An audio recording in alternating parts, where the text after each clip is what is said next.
नमस्कार एंड सुप्रभात सभी को।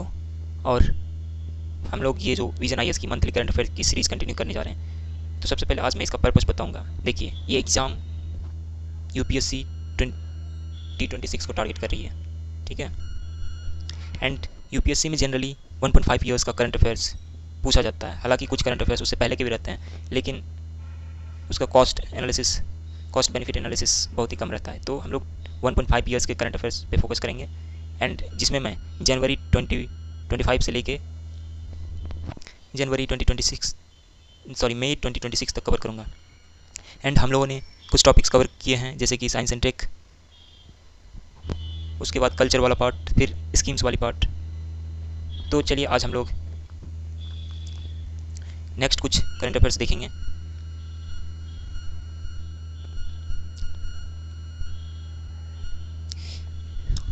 तो आज हम लोग इन्वायरमेंट के करंट अफेयर्स को देखेंगे, फिर सिक्योरिटी को देखेंगे।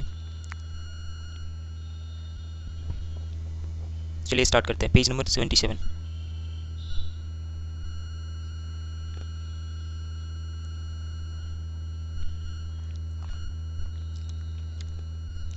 हमारा पहला टॉपिक है annual ground water quality reports 2024। देखिए, central ground water board CGWB ने एक annual ground water quality report produce किया है। तो ये रिपोर्ट बेसिकली क्या कहता होगा, छोड़िए क्या कंटेंट लिखा हुआ है, बट क्या कहता होगा, ग्राउंड वाटर क्वालिटी की बात की गई। तो बेसिकली हमारा जो ग्राउंड वाटर है वो कंटामिनेटेड होगा। एक तो ये इशू हो सकता है। दूसरा इशू ये हो सकता है कि जो एक्सट्रैक्शन है ग्राउंड वाटर का, वो उसके विषय में डिस्कस किया गया होगा, या तो बढ़ रहा होगा या फिर घट रहा होगा, आइदर इंक्रीजिंग और डिक्रीजिंग। तीसरा इशू ये होगा कि ग्राउंड वाटर लेवल जो है वो इंक्रीज कर रहा होगा या फिर लोअर जा रहा होगा, नीचे की ओर जा रहा होगा। तो ये हम लोगों ने ग्राउंड वाटर क्वालिटी के बारे में समझा। एंड चौथा इशू ये होगा कि ग्राउंड वाटर जो आ रही है तो उसमें किन किन मिनरल्स या फिर किन किन मेटल्स का प्रेजेंस ज़्यादा है, एंड उस मेटल का नेचर कैसा है। आर दे कार्सिनोजेंस, लाइक जैसे हम लोग बिहार, यूपी और वेस्ट बंगाल साइड जब देखते हैं तो वहाँ पे जो है ground water are containing the arsenic, and arsenic are the carcinogens. Carcinogens are those minerals और metals that are causing the cancer. तो ये जो ग्राउंड वाटर रिपोर्ट निकाली गई है सेंट्रल ग्राउंड वाटर बोर्ड के द्वारा, ये एक इम्पॉर्टेंट डॉक्यूमेंट हो सकती है। किन के लिए? तो पॉलिसी मेकर्स जो हेल्थ के रिगार्डिंग पॉलिसी बनाते हैं, जो ड्रिंकिंग वाटर के रिगार्डिंग पॉलिसी बनाते हैं, जैसे कि मिनिस्ट्री ऑफ जल शक्ति आर रिस्पॉन्सिबल फॉर जो वाटर रिलेटेड इशूज़ होते हैं। तो इंडिया में कौन कौन से बॉडीज़ हैं जो कि ये वाटर के रिगार्डिंग मॉनिटर करते हैं? एक तो सेंट्रल वाटर ग्राउंड बोर्ड है जो मिनिस्ट्री ऑफ जल शक्ति के अंडर आती है। एंड इसका फंक्शंस क्या है? देखिए, ये एक्सप्लोर करता है और मॉनिटर करता है ग्राउंड वाटर को, and sometimes it functions as a CGWA which will regulate the development and the management of the groundwater. Headquarter कहाँ पे है? CGWB का फरीदाबाद, हरियाणा में।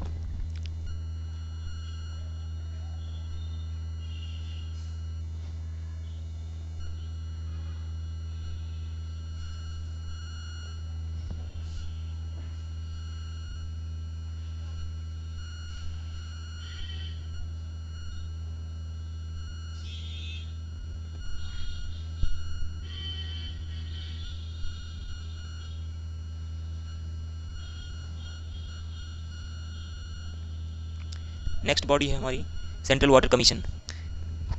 The central water commission look after the technical issues, and ये जितने भी project चल रहे हैं डिफरेंट स्टेट्स में, and that project can be regarding the flood control, irrigation, navigation, hydro power projects, drinking water facilities etcetera. तो CWC जो है स्टेट और सेंटर के बीच में एक कोऑर्डिनेशन इस्टेब्लिश करता है, जो कि एक प्रॉपर फॉर्मुलेशन ऑफ पॉलिसी के रूप में काम करती है। इसके 3 विंग्स हैं: design and research wings, river management wings, water planning project. Next body है central pollution control board. This was established under the water prevention and control of pollution act 1974। इसका क्या फंक्शन है? Prevention of the pollution, control of the pollution, water quality improvement and air quality improvement. की findings क्या क्या है? देखिए, ये जो रिपोर्ट निकली है इसका क्या क्या फाइंडिंग्स है। तो पहला है कि India is the largest user of ground water. क्योंकि India holds the world's largest population, तो लाजमी है कि India will be the largest user of ground water. और इंडिया के पास लार्जेस्ट एरिया भी है ग्राउंड वाटर का, इरीगेशन, ग्राउंड वाटर इरीगेशन का, ना कि ग्राउंड वाटर का।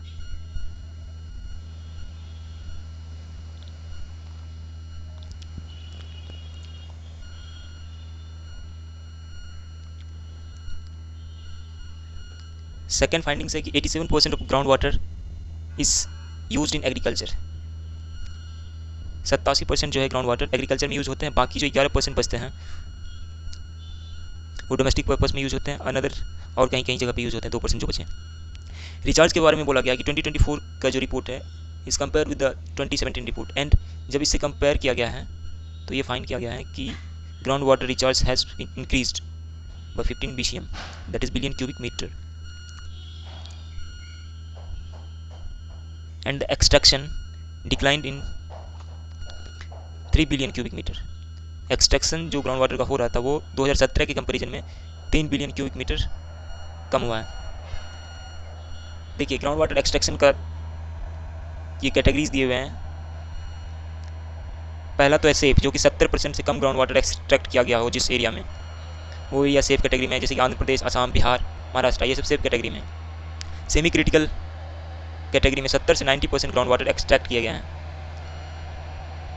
Examples Tamil Nadu, Uttar Pradesh, Puducherry, Chandigarh etcetera. Critical category में 90 to 100% जिस स्टेट या जिस प्लेस में वाटर एक्सट्रैक्शन हुआ है, तो इस कैटेगरी में कोई भी स्टेट नहीं है। जबकि ओवर एक्सप्लॉइटेड कैटेगरी में Punjab, Rajasthan, Dadra and Nagar Haveli, Daman and Diu, Haryana, Delhi etcetera. Chemical composition क्या है? कैटायंस। देखिए वाटर में कौन कौन सा केमिकल पाया जाता है, तो फर्स्ट है कैटायंस, जिसमें कि कैल्शियम डोमिनेट करता है, एनायंस में बाइकार्बोनेट डोमिनेट करता है।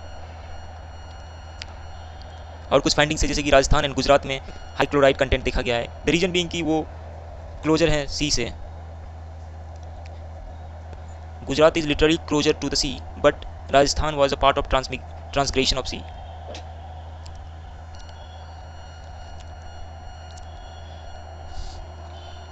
हमारा जो ग्राउंड वाटर है कितना सूटेबल है एग्रीकल्चर के लिए? देखिए 80% of ground water is suitable for agriculture, 81%।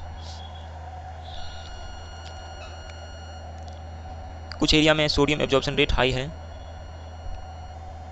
And north eastern state जो है उसमें 100% samples are excellent for irrigation.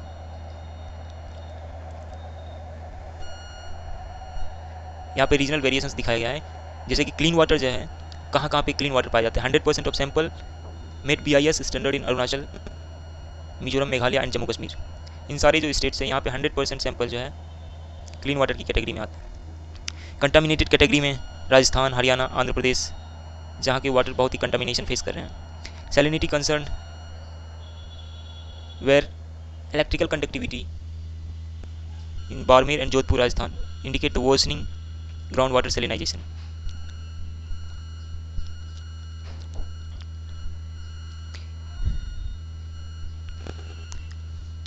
अब ग्राउंड वाटर के मेजर कंटामिनेंट कौन कौन से हैं? एक तो नाइट्रेट है, दूसरा फ्लोराइड है, तीसरा आर्सेनिक है, चौथा यूरेनियम है, पांचवा सैलिनिटी है। तो देखिए नाइट्रेट कौन कौन सा स्टेट इफेक्टेड है नाइट्रेट से? राजस्थान इफेक्टेड है, तमिलनाडु है, महाराष्ट्र है। फ्लोराइड से राजस्थान, हरियाणा, कर्नाटका, आंध्र प्रदेश, तेलंगाना। आर्सेनिक से वेस्ट बंगाल, बिहार, यूपी, अभी जो मैंने बताया था स्टार्टिंग कार्सिनोजेन के बारे में, असम, पंजाब। यूरेनियम से राजस्थान और पंजाब। सैलिनिटी से जो साउदर्न स्टेट्स हैं और जो कोस्टल स्टेट्स हैं वो इफेक्टेड है, apart from Rajasthan. Ground water pollution का कारण क्या क्या है? एक तो इंडस्ट्रियल पॉल्यूशन है, दूसरा है हार्मफुल एग्रीकल्चरल प्रैक्टिसेस, जैसे कि हम लोग फर्टिलाइजर्स, पेस्टिसाइड्स वगैरह यूज़ करते हैं, उससे भी ग्राउंड वाटर पॉल्यूट होता है। अर्बनाइजेशन एंड वेस्ट मिसमैनेजमेंट, जो लैंडफिल्स वगैरह हम लोग करते हैं और जो गार्बेजेस वगैरह जो कैरी आउट करते हैं, सीवेज ट्रीटमेंट जो होता है, अनट्रीटेड सीवेज और also polluting the land, sorry ground water. Climate change का इम्पैक्ट क्या है? क्लाइमेट चेंज जो है, rainfall is use to be the source of ground water aquifers, but rainfall में जो वेरिएशंस होता है तो ग्राउंड वाटर एक्विफर्स में भी चेंजेस आते हैं। और नेक्स्ट लास्ट है इंस्टीट्यूशनल एंड मैनेजमेंट गैप।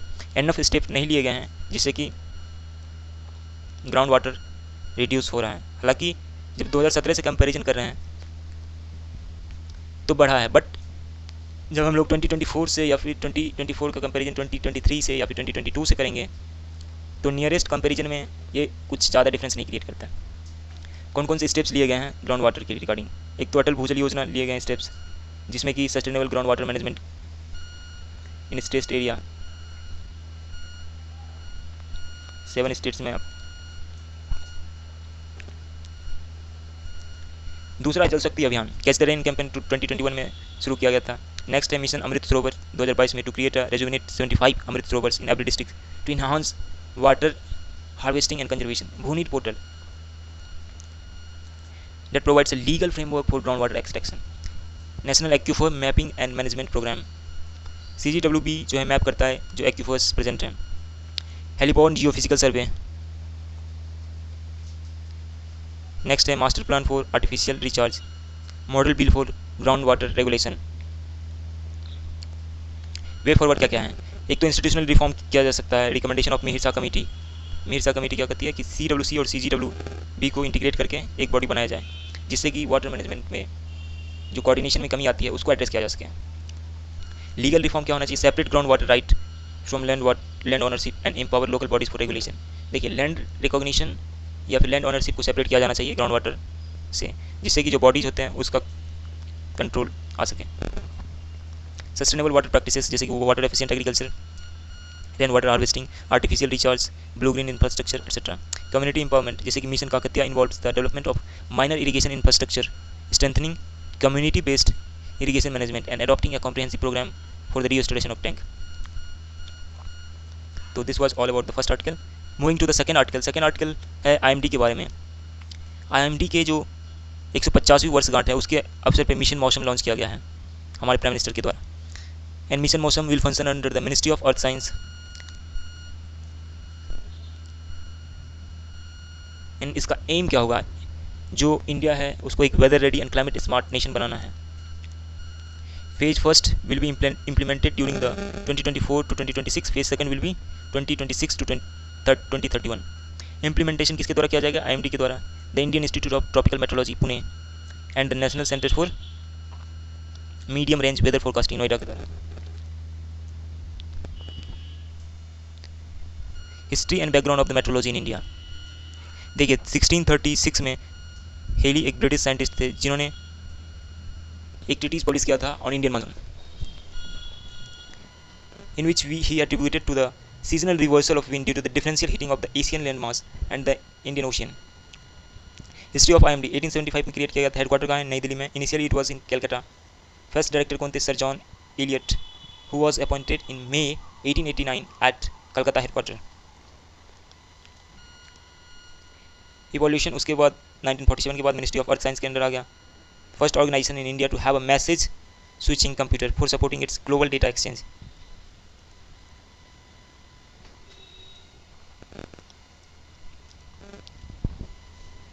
और IMD के पास फंडिंग और रिसोर्स के थ्रू या फिर गवर्नमेंट सपोर्ट के थ्रू बहुत सारे संसाधन आते हैं। अभी तक क्या क्या अचीव कर चुके हैं IMD? देखिए, एक तो एक्यूरेट वेदर प्रेडिक्शन में IMD का हाथ कोई नहीं पकड़ पाया है इस रीजन में। देखिए, और एग्जाम्पल क्या है? Automatic weather stations increase from 675 in 2014 to 1208 in 2024। Rainfall monitoring stations have increased from 3995 to 6095। Advances in numerical weather prediction, ये 7 दिन तक का जो फोरकास्ट है वो IMD प्रिडिक्ट कर सकता है accurately with outlook of 15 days, 1 month and season तक प्रिडिक्ट कर सकता है। Monsoon prediction, over the years IMD has easily perfected the art of monsoon forecasting. Disaster preparedness and mitigation, accurate cyclone warning by IMD have reduced the number of deaths from 10,000 in 1999 to near zero in 2024। आप लोग एक cyclone Biparjoy का नाम सुनेंगे जो कि Gujarat coast में आया था। तो IMD के प्रिडिक्शन के कारण वहाँ पे जो कैजुअलिटीज़ थी almost means zero casualties was there. तो so this much is the achievement of IMD। Boost to telecommunication, next is support to aviation, agriculture and other sector. Data provide करके regarding the climate and weather other sector को support करता है। Meteorological support for inland water and surface transport. Challenges क्या क्या हैं IMD के? एक तो क्लाइमेट चेंज जो बढ़ते जा रहा है, and it become very unpredictable to predict the nature of the climate change. जैसे मानसून का जो प्रेडिक्शन हुआ था पिछले साल भी, इस साल भी, उसमें शिफ्ट देखा गया है आईएमडी के ट्रेंड्स में। Early warning in case of disaster, early warning system जो है उतना परफेक्टली काम नहीं करता है when it comes to the major disasters like thunder storm. Weather data and limited regions. India has 56 RS and RW radio sound and radio wind observation stations, which are insufficient to accurately monitor the upper air observation in tropical areas. Unpredictability of monsoon. Monsoon के बारे में हम लोगों ने बताया था अभी। Instrument quality, अभी जो इंस्ट्रूमेंट इंस्टॉल किए गए आईएमडी में उसकी क्वालिटी को इम्प्रूव करना जरूरी है। और जो हम लोग एआई या फिर मशीन लर्निंग मॉडलिंग की तरफ बढ़ रहे हैं तो उसमें जो है बहुत सारी डेटा की ज़रूरत पड़ेगी, जिससे कि जो मशीन है उसको ट्रेन किया जा सके। वे फॉरवर्ड क्या हो सकता है? एक तो better understanding of physical processes होनी चाहिए, दूसरा 3 dimensional observation of earth system होना चाहिए, नेक्स्ट है स्ट्रेंथनिंग अर्ली वार्निंग सिस्टम होनी चाहिए, improve the last mile connection, and last one is leveraging the AI and machine learning. Next news है indigenous hydrogen train engine. Indian Railway recently announced the development of the world's most powerful hydrogen fuel run train engine with a 1200 horsepower. अभी तक 4 ऐसे countries हैं जिन्होंने hydrogen fuel से चलता हुआ train बनाया है, जैसे कि जर्मनी फर्स्ट था, दूसरा फ्रांस था, तीसरा स्वीडन, फिर चाइना, जिसका कि हॉर्स पावर था 500 to 600।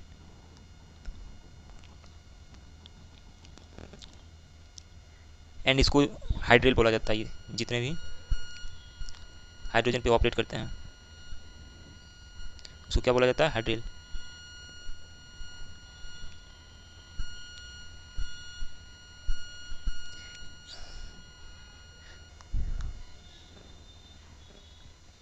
इसका इंपॉर्टेंस क्या है कि these trains are easy to operate, and जबकि इलेक्ट्रिकल ट्रेन्स जो हैं they are expensive and complex.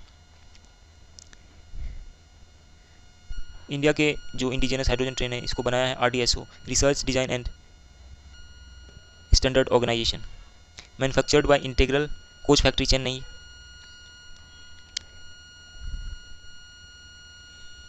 Ministry of railway ने एक अनाउंसमेंट की थी hydrogen for heritage project in 2023। इसके अंडर ही जो हाइड्रोजन हाइड्रेल बनाया गया है इंडिया में।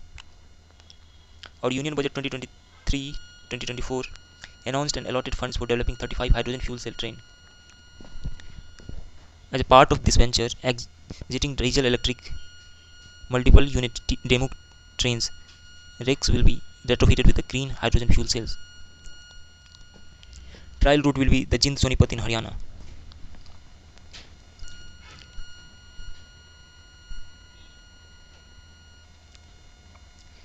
हाइड्रोजन एंड इसके इकोसिस्टम के बारे में थोड़ा पढ़ते हैं। Hydrogen is the simplest and most abundant element in the universe. Hydrogen क्या है कि इजीली अवेलेबल हो जाता है। डिफरेंट प्रोसेसेस हैं, जैसे कि इलेक्ट्रोलाइसिस से हम लोग हाइड्रोजन उत्पन्न कर सकते हैं, वाटर में इलेक्ट्रोलाइसिस करके हाइड्रोजन उत्पन्न कर सकते हैं। और जो हाइड्रोजन है इट्स डायटोमिक, इसमें कि मात्र 2 एटम है। H2 की जब बात करते हैं, H2+O2, जब H2O पे इलेक्ट्रोलाइसिस करते हैं तो H2+O2 में कन्वर्ट हो जाता है। तो सिंपल स्ट्रक्चर है, इसको ईजी होता है ऑपरेट करने में। केमिकल प्रॉपर्टीज़ क्या है? Highly reactive and combines with almost all element to form binary compound called hydrides, can undergo oxidation as well as reduction, can lose electron to form H+ proton और to gain electron to form H- hydride ions. Isotopes कौन कौन से हैं? Protium, deuterium, tritium. Different types के hydrogen है, उसके बारे में देख लेते थोड़ा।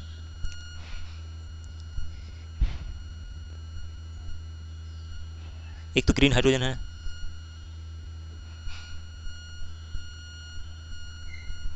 दूसरा पिंक हाइड्रोजन है। देखिए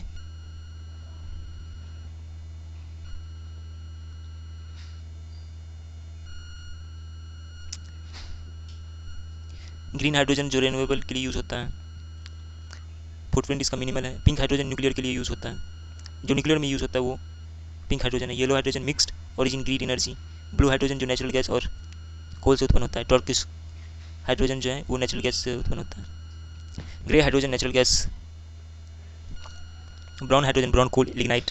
black hydrogen black coal unassigned biomass से।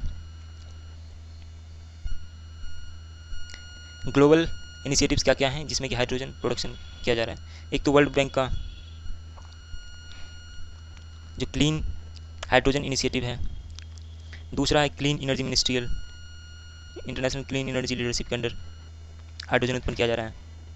नेक्स्ट है global programme for hydrogen industry, UNIDO के द्वारा लॉन्च किया गया ये प्रोजेक्ट है। इंडिया का इनिशिएटिव क्या है? National green hydrogen mission NGHM। Next है the green hydrogen standard for India, guidelines for project for utilising green hydrogen in shipping and steel sector. Challenges क्या क्या आ रहे हैं? एक तो कॉस्ट प्रॉब्लम है, कॉस्ट का इशू रहता ही है कोई भी प्रोजेक्ट में। दूसरा है हाइड्रोजन एक्सट्रैक्शन, हाइड्रोजन चूँकि बहुत रिएक्टिव है तो एक्सट्रैक्शन भी एक प्रॉब्लम है। एंड साथ ही साथ hydrogens are flammable, highly flammable, जिससे एक्सीडेंट के चांसेस ज़्यादा होते हैं। एक स्पेसिफिक इंफ्रास्ट्रक्चर चाहिए है एंड स्टोरेज कैपेसिटी भी डेवलप करना होगा। किस तरह की storage capacity? Such as liquefaction of cryogenic at cryogenic temperature compression, जो कि हाई प्रेशर को सस्टेन कर सके। तो वे फॉरवर्ड क्या क्या हो सकते हैं? Government support incentives like generate demand for production, PME drive schemes, scale up renewable energy capacity, global collaboration होना चाहिए। नेक्स्ट आर्टिकल है thermal power plant and sulphur dioxide. देखिए इंडिया में जो most of the power plants हैं they are using coal for the production of electricity. And coals जब use किए जाते हैं तो इंडियन जो कोल्स हैं उसमें सल्फर कंटेंट ज़्यादा है, ठीक है। सल्फर कंटेंट जब ज़्यादा रहेगा तो क्या है ना कि जब हम लोग विदाउट वॉशिंग द कोल इसको यूज़ करते हैं तो क्या होता है कि जो सल्फर SO2 गैस जो होती है वो रिलीज होती है। तो इसी के रिगार्डिंग उसको कम करने के लिए ministry of environment forest and climate change has issued 4th extension for the power plant to comply with the sulphur SO2 emission norm. अभी तक 4 एक्सटेंशन दे चुके हैं and companies are not willing और to comply with the norm. The reason being कि हमारा जो Indian कोल है मोस्टली सल्फर कंटेंट ज़्यादा है। बाहर से भी कोल आते हैं तो उसमें भी सल्फर कंटेंट ही होते हैं। एंड जैसे कि हमारी जो वर्ल्ड है इस टाइम पे क्लाइमेट चेंज को लेके एकदम अलर्ट मोड में है, तो इंडियन गवर्नमेंट भी इसी की वजह से 2022 में नोटिफिकेशन निकाले थे कि FGD जो है fuel gas desulphurisation system install होना चाहिए।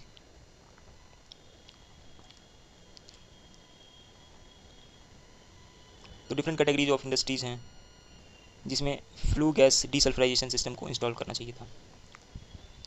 सोर्सेज क्या क्या है सल्फर ऑक्साइड के? एक तो देखिए वॉल्केनोज एक ग्रेटर सोर्स 67%, उसके बाद एंथ्रोपोजेनिक सोर्सेस आ जाते हैं, combustion of fossil fuel. Sources पे बहुत ज़्यादा क्वेश्चंस बनाते हैं UPSC। जैसे 2020 में एक क्वेश्चन आया था बेंजीन के रिगार्डिंग, बेंजीन के सोर्स क्या है? Combustion of fossil fuel. Next paper industry, extraction and distribution of fossil fuel, smelting में भी है, पेट्रोलियम रिफाइनिंग में भी है। गवर्नमेंट का क्या क्या रेगुलेशन? एक तो एयर एक्ट 1981 का जो एयर एक्ट है CPCB और SPCB, वो देखती है कि सल्फर एमिशन को कैसे रेगुलेट किया जाए। दूसरा एनवायरमेंटल प्रोटेक्शन EPA एक्ट 1986, जिसके अंडर गवर्नमेंट जो है स्पेसिफिक लिमिट सेट करती है।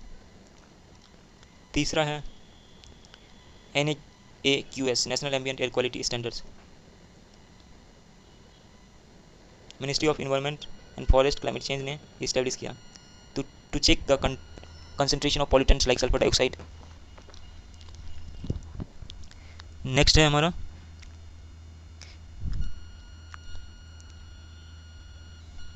BS6 fuel standard, Bharat stage 6, which also regulates sulfur content in India. Next है नेशनल क्लीन एयर प्रोग्राम 2019, फिर समीर ऐप है, social media accounts. Way forward क्या क्या होना चाहिए? नीड फॉर स्ट्रिक्ट इम्प्लीमेंटेशन, क्योंकि जो है companies and thermal power plant are not complying with the norms, तो एक स्ट्रिक्ट इम्प्लीमेंटेशन होना चाहिए रेगुलेशन का। फ्यूल क्लीनिंग का ऑप्शन क्रिएट करना चाहिए, कोल वॉशिंग को मैंडेटरी बनाना चाहिए, shift to clean energy sources, धीरे धीरे क्लीन एनर्जी सोर्सेज की तरफ शिफ्ट हो जाए, फेज डाउन करें। इसमें एक टर्म आता है फेज डाउन, तो आप ना फेज डाउन कीजिए धीरे धीरे इन चीज़ों का, phase down.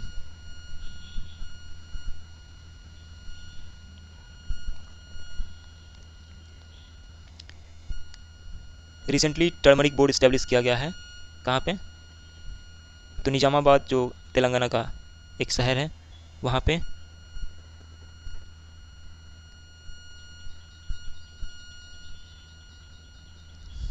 And this will function under the ministry of commerce and industry. Chairperson appoint किया जाएगा सेंट्रल गवर्नमेंट के द्वारा। मेंबर्स कहाँ कहाँ से रहेंगे, मिनिस्ट्री ऑफ आयुष से रहेंगे members, department of pharmaceutical, agriculture and farmer welfare से रहेंगे मेंबर, उसके बाद फिर कॉमर्स इंडस्ट्री से रहेंगे मेंबर।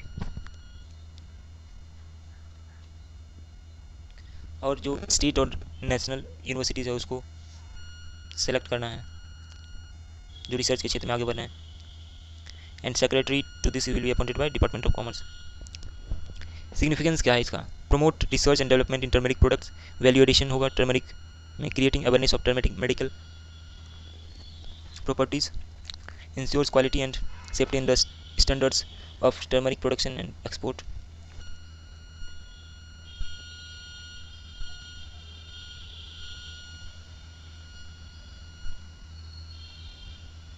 टर्मरिक के बारे में जान लीजिए, इट इज़ अ राइजोम्स है, refer to as a golden spice, climatic condition, grown in diverse tropical condition, temperature 20 to 35, annual rainfall है 1500 mm और या उससे ज़्यादा।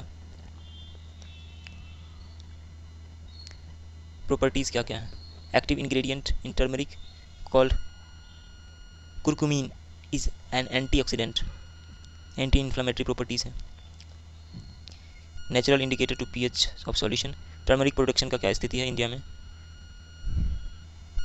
Area under turmeric cultivation 3.5 lakh hectares with 30 varieties of turmeric, 70% of the global turmeric production, Telangana, Maharashtra, Tamil Nadu and Andhra Pradesh contribute to 63.4% of production, export 62% share of the world trade in turmeric। GI tag कहाँ पे मिला है, एक तो देखिए तमिलनाडु में Erode turmeric को मिला है, दूसरा है सांगली, सांगली एक जगह है महाराष्ट्र में, वहाँ के टर्मरिक को मिला है, लेकडोंग मेघालय में एक जगह है वहाँ पे मिला है। अब कुछ शॉर्ट्स न्यूज़ है उसको जल्दी जल्दी देख लेते हैं। See recently UN has declare 2025 as the international year of glacier preservation, ये याद रखिएगा,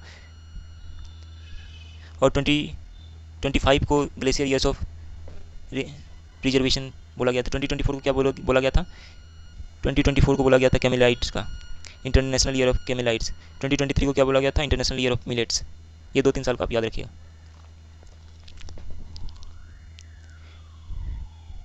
सिग्निफिकेंस क्या है कि 70% of the global fresh water comes from the glacier. Next news है Yala glacier in Himalaya projected in vanish by 2040। एक तो सबसे पहले नाम ही याद रखिएगा, याला ग्लेशियर जो है कहाँ पे है, तो हिमालय में। 2040 तक प्रोजेक्ट किया गया है कि ये ख़त्म हो जाएगा।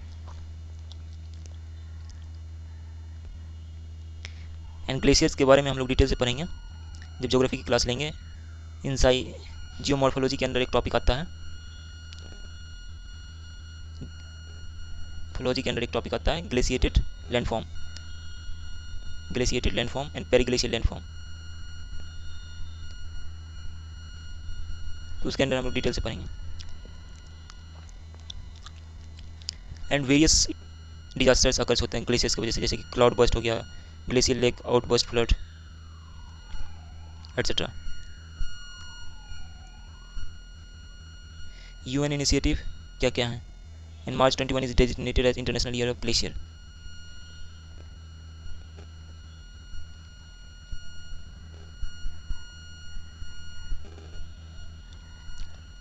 Himalayan adoption network by IUCN and living Himalaya initiative by world wild life fund.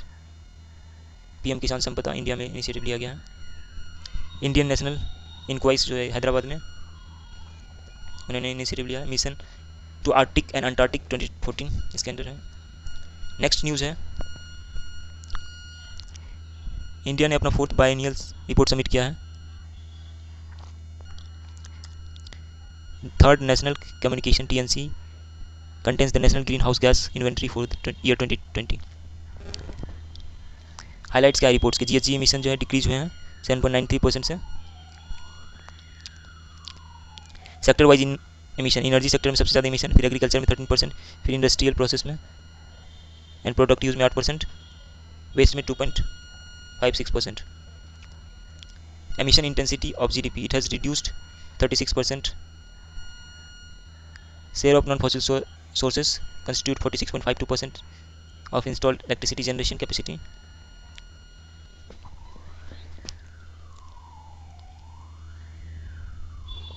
$2.929 billion tons of CO2. International Solar Alliance promotes solar energy adoption. Global Biofuel Alliance, coalition of disaster resilient infrastructure. Next news है कि MOFCC notified environment relief fund amendment scheme. Notification आया है कि जो section 7A है public liability and insurance act, इसके under amend करके environment relief fund scheme को अमेंड किया गया।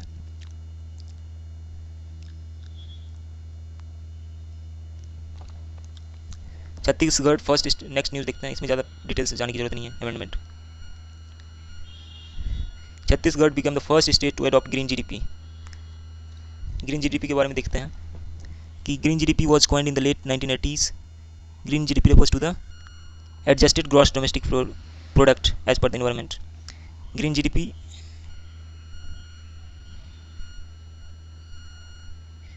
is equal to net domestic product minus cost of depletion of natural resource plus cost of degradation of ecosystem. अगला news है net zero banking alliance. Goldman सैक्स group ने इसको announce किया है। Bank led UN convened NGPA is a group of leading global bank committed for aligning their lending investment for net zero greenhouse emission by 2050। इसमें कोई भी Indian bank नहीं है इस इनिशिएटिव में। अगला न्यूज़ है Bharat clean tech manufacturing platform. Ministry of commerce and industry launch किया है। पर्पस क्या है? To enhance India's clean tech value chains in solar, wind, hydro. IPBES releases transformative change report. The report is known as assessment report.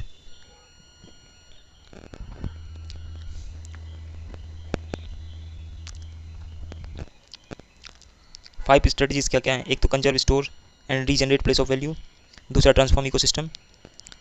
Next is transform governance system to inclusive and accountable, shift views to recognise human nature in connectedness.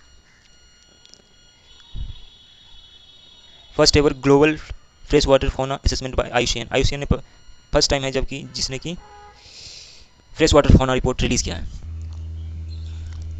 24% of the world's fresh water are at risk of extinction. Basically इसका use आप लोग mains के जो papers लिखते हैं उसमें कुछ use कर सकते हैं, ज़्यादा नहीं, 1-2 पॉइंट्स, जैसे कि 24% एक्सट्रैक्शन वाला यूज़ कर सकते हैं। मेजर हॉट स्पॉट कहाँ कहाँ है? केनिया में है, युगांडा में है, लेक टिटिकाका है, श्रीलंका में वेट जोन है, वेस्टर्न इंडिया है, etcetera.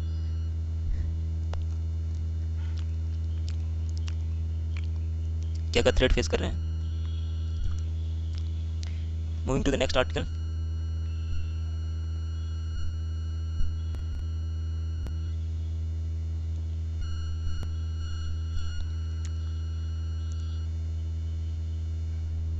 Sustainable nitrogen management. FAO जो इस पब्लिश किया है रिपोर्ट को, sustainable nitrogen management in agri food system. This provide a comprehensive overview of nitrogen system। Challenge भी शो कर रहा है फूड एग्री फूड सिस्टम में। तो FAO बस ये याद रखिएगा FAO के बारे में। पर्पस क्या है कि मिनिमाइज करना है नाइट्रोजन को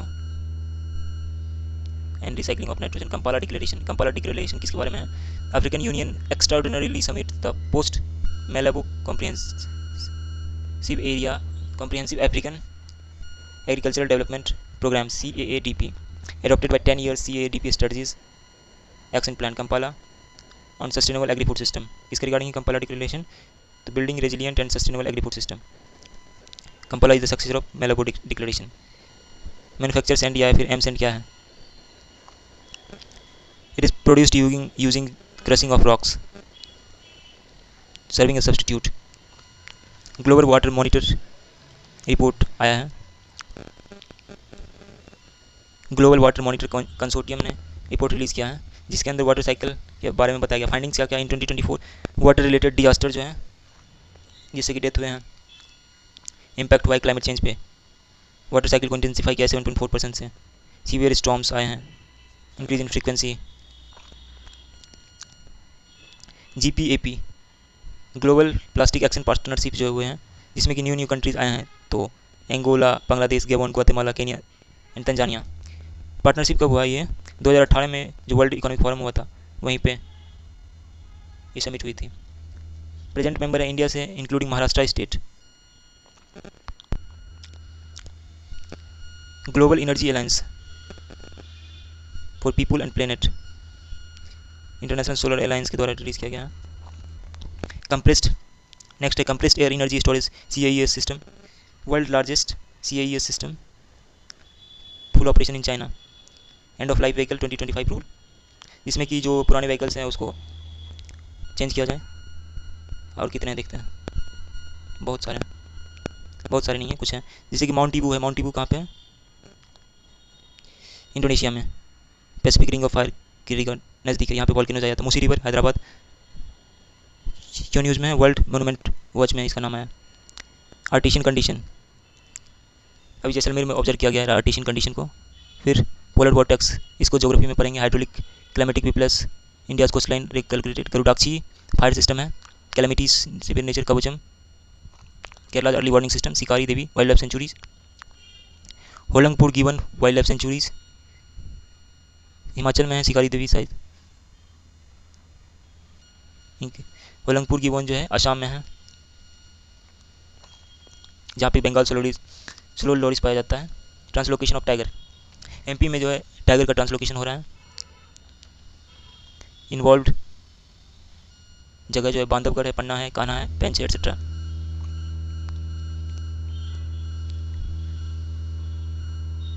other conservation measures, see world's first cryoborn baby coral.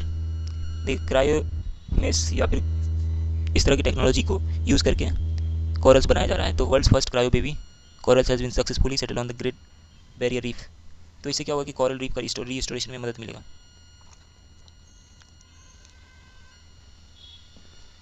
Moving to the next news, end of life service vehicle. तो इस तरह से हमारा जो है ये इन्वायरमेंट वाला जो पोर्शन है वो कंप्लीट होता है। अब बचे हुए टॉपिक को हम लोग नेक्स्ट लेक्चर में देखेंगे। Thank you.